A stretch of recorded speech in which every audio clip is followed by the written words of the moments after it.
नमस्कार, मैं हूं निकिता और आप देख रहे हैं सत्यहिंदी.com। चलिए एक नजर डालते हैं अब तक की सुर्खियों पर। सूरत की एक अदालत के फैसले और राहुल गांधी की संसद की सदस्यता जाने के बाद राहुल गांधी को अपना बंगला भी खाली करना पड़ेगा। सदस्यता खत्म होने के लोकसभा हाउसिंग कमेटी द्वारा जारी किए गए आदेश में राहुल गांधी को उनके 12 तुगलक लेन वाले बंगले को 26 दिनों के अंदर यानी 22 अप्रैल तक खाली करना पड़ेगा।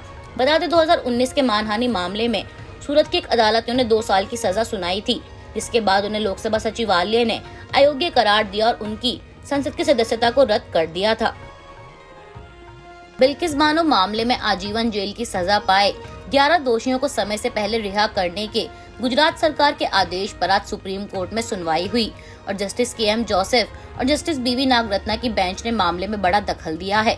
सुप्रीम कोर्ट ने इस मामले को भयावह बताते हुए कहा कि केंद्रीय गृह मंत्रालय दोषियों की रिहाई की अनुमति से जुड़ी फाइल तैयार रखे। सुप्रीम कोर्ट ने मामले में सुनवाई के दौरान आगे कहा कि यह तय करेगा कि सजा में छूट पर फैसला लेने के लिए उपयुक्त प्राधिकारी कौन है। अदालत तय करेगी कि यह गुजरात है या महाराष्ट्र। बिल्किस बानो ने अपनी जनहित याचिका में कहा था कि दोषियों की समय से पहले रिहाई उसके परिवार, राष्ट्रीय और अंतर्राष्ट्रीय स्तर पर पूरे समाज के लिए एक झटका है। बता दें सभी 11 दोषियों को 15 अगस्त 2022 को रिहा कर दिया गया था, जब राज्य सरकार ने उनके क्षमा आवेदनों को अनुमति दी थी। कर्नाटक के शिवमोगा में आरक्षण से संबंधित मुद्दे के विरोध में प्रदर्शन कर रहे बंजारा समुदाय ने भाजपा के वरिष्ठ नेता और कर्नाटक के पूर्व मुख्यमंत्री बी.एस. येदियुरप्पा के शिकारपुर स्थित घर पर हमला किया है। बताया जा रहा है कि समुदाय के लोगों ने येदियुरप्पा के घर पर पथराव किया, जिसके बाद पुलिस ने भीड़ को तितर-बितर करने के लिए लाठीचार्ज का सहारा लिया। अनुसूचित जनजाति में आंतरिक आरक्षण मांग के लिए बंजारा समुदाय ये प्रदर्शन कर रहा था। बता दें कर्नाटक में जल्द ही चुनाव होने वाले हैं और अब इसको लेकर सियासी घमासान तेज हो गया है। दिल्ली सरकार और दिल्ली के उपराज्यपाल के बीच आए दिन मतभेदों की खबरें सामने आती रहती हैं। इसमें ताजा मामला दिल्ली में बिजली सब्सिडी का है। आप नेता और दिल्ली की ऊर्जा मंत्री आतिशी ने यह आरोप लगाया है कि सरकार की तरफ से दी जाने वाली मुफ्त बिजली पर रोक लगाने के लिए उपराज्यपाल नया षड्यंत्र रच रहे हैं और बिजली कंपनियों के साथ उनकी सांठगांठ है। दिल्ली में एक प्रेस कॉन्फ्रेंस को संबोधित करते हुए आतिशी ने घोषणा की कि दिल्ली के मुख्यमंत्री अरविंद केजरीवाल ने कैग अनुसूचित लेखा परीक्षकों द्वारा बिजली डिस्कॉम के ऑडिट के लिए निर्देश जारी किए हैं। आप नेता ने आगे कहा कि केजरीवाल सरकार द्वारा मुफ्त में दी जा रही बिजली को रोकने के लिए बड़े स्तर पर साजिश रची जा रही है। मुख्यमंत्री और बिजली मंत्री को फाइलें नहीं दिखाई जा रही, इससे पता चलता है कि कुछ गड़बड़ है। बीआरएस नेता के कविता को झटका देते हुए सुप्रीम कोर्ट ने आज दिल्ली के आबकारी मामले में गिरफ्तारी से सुरक्षा की मांग और ईडी द्वारा समन जारी करने को चुनौती देने वाली उनकी याचिका को खारिज कर दिया है। जस्टिस अजय रस्तोगी और जस्टिस बेला एम त्रिवेदी की इस बेंच ने फैसला दिया और के कविता को गिरफ्तारी से सुरक्षा में कोई राहत नहीं दी गई है। के कविता की याचिका के मुताबिक दिल्ली की आबकारी नीति में अनियमितता को लेकर सीबीआई द्वारा दर्ज की गई एफआईआर में कहीं भी उनका नाम नहीं है और इसके बाद भी केंद्र सरकार के कई नेताओं ने उनके खिलाफ कड़े बयान दिए हैं। के कविता की तरफ से वकील ने कहा कि याचिकाकर्ता के महिला होने के कारण उन्हें बार बार ईडी ऑफिस नहीं बुलाया जा सकता और उनसे आगे की पूछताछ उनके घर पर ही की जाने की याचिका को लेकर सुनवाई कोर्ट 3 हफ्तों के बाद करेगा। लोकसभा में बीते 2 हफ्तों की तरह ही आज सोमवार को भी प्रश्नकाल और शून्यकाल नहीं चल सके और कांग्रेस सहित कुछ विपक्षी सदस्यों के हंगामे के कारण बैठक शुरू होने के कुछ मिनटों बाद ही शाम 4 बजे तक के लिए स्थगित कर दी गई। कांग्रेस नेता राहुल गांधी को सूरत की एक अदालत द्वारा साल 2019 के मानहानि के एक मामले में सजा सुनाए जाने के बाद शुक्रवार को उन्हें लोकसभा की सदस्यता से अयोग्य ठहरा दिया गया, जिसके चलते विरोध के रूप में आज कांग्रेस के सदस्य सदन में काले कपड़े पहनकर आए थे, जिसमें कांग्रेस की वरिष्ठ नेता सोनिया गांधी भी काला स्कार्फ पहने हुए थी। नेशनल कॉन्फ्रेंस सांसद फारूक अब्दुल्ला काला कुर्ता पहनकर आए थे। वहीं कुछ सदस्यों को कागज फाड़कर हवा में उछालते हुए भी देखा गया। सुबह 11 बजे सदन की कार्यवाही शुरू होते ही कांग्रेस सहित कुछ विपक्षी दलों के सदस्य नारेबाजी करने लगे और कुछ कांग्रेस के सदस्य आसन के समीप आकर तख्तियां दिखा रहे थे। इस बीच लोकसभा अध्यक्ष ओम बिरला ने कहा कि मैं सदन गरिमा के साथ चलाना चाहता हूं। इसके बाद उन्होंने कार्यवाही को शाम 4 बजे तक के लिए स्थगित कर दिया। राहुल गांधी के समर्थन में कांग्रेस के ब्लैक विरोध में आज तृणमूल कांग्रेस की अचानक एंट्री हुई, जिसने सभी को चौंका दिया। अब ऐसे में इसे विपक्षी एकता की एक दुर्लभ उपलब्धि में से एक माना जा रहा है, क्योंकि तृणमूल कांग्रेस ने कहा था कि वह भाजपा और कांग्रेस से समान दूरी बनाए रखेगी।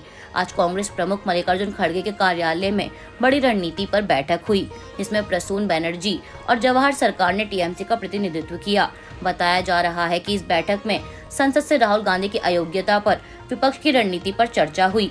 पार्टी ने कहा कि विपक्ष को एकजुट होना चाहिए, भले ही वे अन्य मुद्दों पर संयुक्त मोर्चे से खुद को दूर कर रहे हों। आपको बता दें कि कांग्रेस द्वारा सोमवार को काले कपड़े पहनकर किए गए इस विरोध प्रदर्शन में तेलंगाना में कांग्रेस के प्रतिद्वंदी के चंद्रशेखर राव के नेतृत्व वाली बीआरएस, शिवसेना उद्धव बालासाहेब ठाकरे के साथ शामिल हुई। इसके अलावा 15 विपक्षी दलों INC, DMK, SP, JDU, CPM, RJD, NCP, CPI, IUML, MDMK, KC, TMC, RSP, AAP और जम्मू कश्मीर एनसी ने बैठक में भाग लिया। कांग्रेस नेता और पार्टी के पूर्व अध्यक्ष राहुल गांधी को लोकसभा की सदस्यता से अयोग्य ठहराए जाने के बाद केरल की वायनाड संसदीय सीट को रिक्त घोषित कर दिया गया है। वहीं राहुल गांधी को अयोग्य ठहराए जाने के बाद केंद्रीय मंत्री गजेंद्र सिंह शेखावत ने राहुल पर कड़ा हमला बोलते हुए कहा कि हमने राहुल गांधी को आदतन अपराधी की तरह काम करते देखा है। उन्होंने कहा कि 2018 में जब उन्हें सुप्रीम कोर्ट से फटकार लगी तो उन्होंने माफी मांगकर अपना बचाव किया। उन्हें याद रखना होगा कि सुप्रीम कोर्ट ने उन्हें भविष्य में ऐसी गलतियां करने से बचने को कहा था। केंद्रीय मंत्री ने कहा कि राहुल गांधी की सदस्यता जाने को लेकर कांग्रेस के सभी नेता पूरे देश में हाहाकार मचा रहे हैं। फैसले के बाद कांग्रेस नेताओं ने जिस तरह न्यायपालिका व न्यायाधीश पर प्रश्न खड़े किए, उससे यह स्पष्ट है कि कांग्रेस पार्टी नेतृत्व और उसके नेताओं को न तो संविधान में और न ही न्यायपालिका में विश्वास है। शेखावत ने आगे कहा कि पिछले कुछ दिनों से देश में एक नए विवाद को खड़ा करने की कोशिश की जा रही है। राहुल गांधी को कोर्ट ने 2 साल की सजा सुनाई और कानून के तहत ही उनकी सदस्यता लोकसभा से समाप्त हुई है। उसको लेकर कुछ कांग्रेस के नेता, जिनके लिए गांधी परिवार, देश और संविधान सबसे ऊपर है, वो हाहाकार मचाते नजर आ रहे हैं। उन्होंने कहा कि राहुल गांधी को सुप्रीम कोर्ट ने भी कहा था कि आगे चल के गलती मत करना। इस बार तो हद हो गई कि न्यायालय के जरिए माफी का मौका दिए जाने के बावजूद भी उन्होंने माफी नहीं मांगी, अपना अहंकार दिखाया। केंद्रीय सूचना एवं प्रसारण मंत्री अनुराग ठाकुर ने रविवार को कांग्रेस के पूर्व सांसद राहुल गांधी के उस बयान पर तीखा हमला किया जिसमें उन्होंने कहा था कि वह सावरकर नहीं है। अनुराग ठाकुर ने ट्वीट कर राहुल गांधी के इस बयान पर तीखा पलटवार करते हुए कहा कि वह कभी भी वीर सावरकर अपने सपनों में भी नहीं बन सकते, क्योंकि वीर सावरकर का नाम धैर्य, दृढ़ संकल्प, भारत के लिए दृढ़ देशभक्ति, निस्वार्थता और मातृभूमि के प्रति प्रतिबद्धता का प्रतीक है। केंद्रीय मंत्री ने कहा कि सावरकर ने ना तो साल में 6 महीने विदेश में छुट्टियां बिताई और ना ही उन्होंने विदेशी शक्तियों से हस्तक्षेप की मांग की। अनुराग ठाकुर ने कहा कि जब सावरकर ब्रिटेन गए तो उन्होंने भारत माता को गुलामी से मुक्त करने के लिए अंग्रेजों के खिलाफ युद्ध छेड़ दिया। वीर सावरकर का देशभक्ति के प्रति इतना सम्मान था कि शहीद भगत सिंह के अलावा कोई और खुद रत्नागिरी नहीं गया था और सावरकर की अमर किताब भारत का पहला स्वतंत्रता संग्राम के पंजाबी संस्करण को पंजाब में छपवाने की व्यवस्था की थी। ठाकुर ने कहा कि सावरकर ने अपने देशवासियों से यूं ही इतना अमर सम्मान अर्जित नहीं किया। उस समय के सभी प्रसिद्ध नेता और विचारक सावरकर की देशभक्ति और साहस के कायल थे। अनुराग ठाकुर ने विशेष रूप से 1923 में कांग्रेस के काकीनाडा अधिवेशन का उल्लेख किया, जहां वीर सावरकर के सम्मान में एक विशेष प्रस्ताव भी पारित किया गया था। ठाकुर ने यह भी कहा कि राहुल गांधी ने न केवल वीर सावरकर जैसे नायक को बदनाम करने की कोशिश की, बल्कि अपनी दादी दिवंगत प्रधानमंत्री इंदिरा गांधी की विरासत को भी भुला दिया है। उन्होंने कहा कि अगर राहुल गांधी ने वीर सावरकर की वीरता का गुणगान करते हुए इंदिरा गांधी द्वारा लिखा पत्र पढ़ा होता तो उन्हें ऐसे देशभक्त के साथ अपनी तुलना करने में अपनी गलती का एहसास होता। इंदिरा गांधी ने न केवल वीर सावरकर के योगदान को पहचाना, बल्कि उनकी याद में एक डाक टिकट भी जारी किया। शिवसेना उद्धव बालासाहेब ठाकरे के प्रमुख उद्धव ठाकरे ने रविवार को कहा कि वे हिंदुत्व विचारक वीर सावरकर को अपना आदर्श मानते हैं। उन्होंने कांग्रेस नेता राहुल गांधी द्वारा सावरकर पर दिए गए बयान को लेकर कहा कि वह सावरकर का अपमान करने से बचें। ठाकरे ने एक रैली को संबोधित करते हुए यह भी कहा कि जानबूझकर राहुल गांधी को उकसाने के प्रयास किए जा रहे हैं। उन्होंने कहा कि सावरकर हमारे आदर्श हैं और उनका अपमान बर्दाश्त नहीं किया जाएगा। हमें अपने लोकतंत्र की रक्षा के लिए मिलकर लड़ना होगा। सावरकर ने 14 साल तक अंडमान जेल में अकल्पनीय यातनाएं झेली। हम केवल पीड़ाओं को पढ़ सकते हैं, यह बलिदान एक प्रतीक है। उद्धव ठाकरे ने आगे कहा कि मैं राहुल गांधी को बताना चाहता हूं कि हम अपने देश के लोकतंत्र और इसके संविधान को बचाने के लिए एक साथ आए हैं। हालांकि आपको जानबूझकर उकसाया जा रहा है। यदि हम इस समय को व्यर्थ जाने देंगे तो लोकतंत्र का अस्तित्व समाप्त हो जाएगा। 2024 का चुनाव आखिरी चुनाव होगा।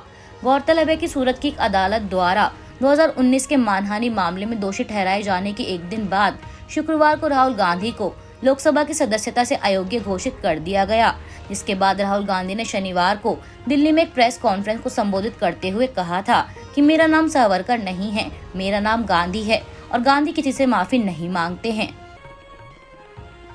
यूपी के नगर निकाय चुनाव को लेकर सुप्रीम कोर्ट की तरफ से ओबीसी आरक्षण के साथ निकाय चुनाव कराने के लिए हरी झंडी मिल गई है और अब 2 दिन के अंदर राज्य चुनाव आयोग निकाय चुनाव को लेकर अधिसूचना जारी कर सकता है।